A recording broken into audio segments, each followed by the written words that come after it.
His father is still alive. May Allah protect him, give him good health, and maintain his iman. Allahumma ameen.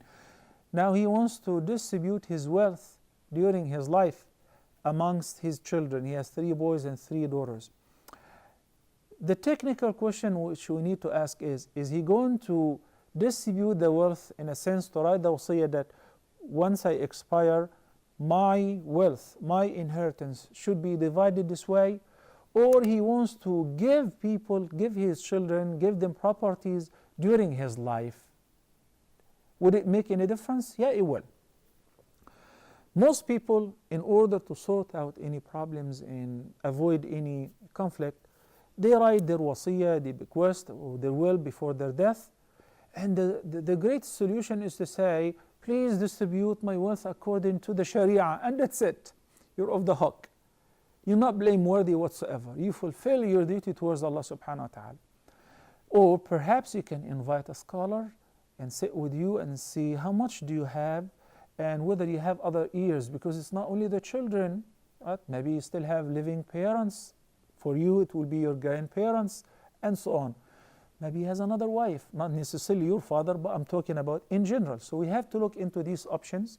Then we decide accordingly the share of each person, divided according to the Sharia, will be with regards to the brothers and sisters. The father or the mother, upon their death, their wealth will be divided between the boys and the girls according to the ayah of Surah An-Nisa, لِلذَّكَرِ مِثْلُ حَظِّ الْأُنْثَيَيْنِ. For the male, double the share of a female. Or the male will get the share of 2 females. And by the way, this is actually of the legacy of Prophet Muhammad sallallahu alaihi wasallam. It is not something that as Orientalists blame Islam or pick on the Sharia for.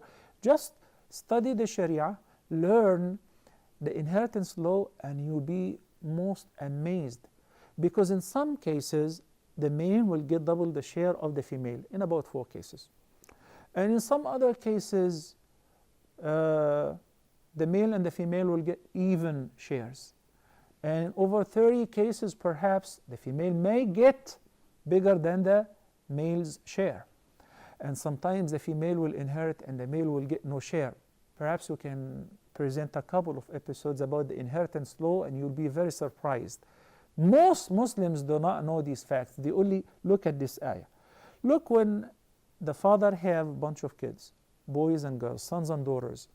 The daughters whom he prepared them for marriage and spent whatever, and now they're already married, and their husbands are fully in a charge for their support financially.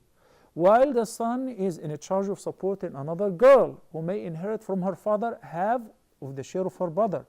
So because the man is in a charge to supporting the family financially, not only that, supporting his wife, his children, his mother, if he has a living mother, and if his sister happened to be in need, also it will be his duty to support her financially. All of that from the share which he collected from his father. This law is a divine law, so we have to go by that.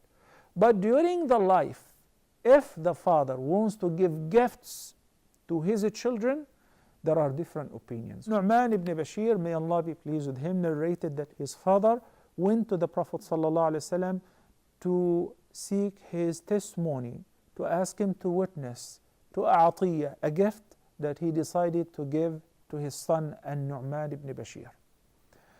And Nabi ﷺ, subhanallah, he's teaching us how to judge between people, how to answer questions, not to take things out of context, not to listen to only one party or one side of the story, but to be very comprehensive before passing a judgment.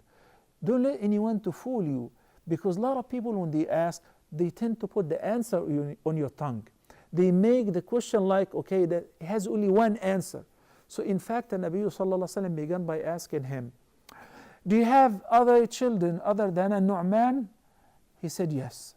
He said, did you give each and every one a property similar to what you gave to a Nu'man? He said, no.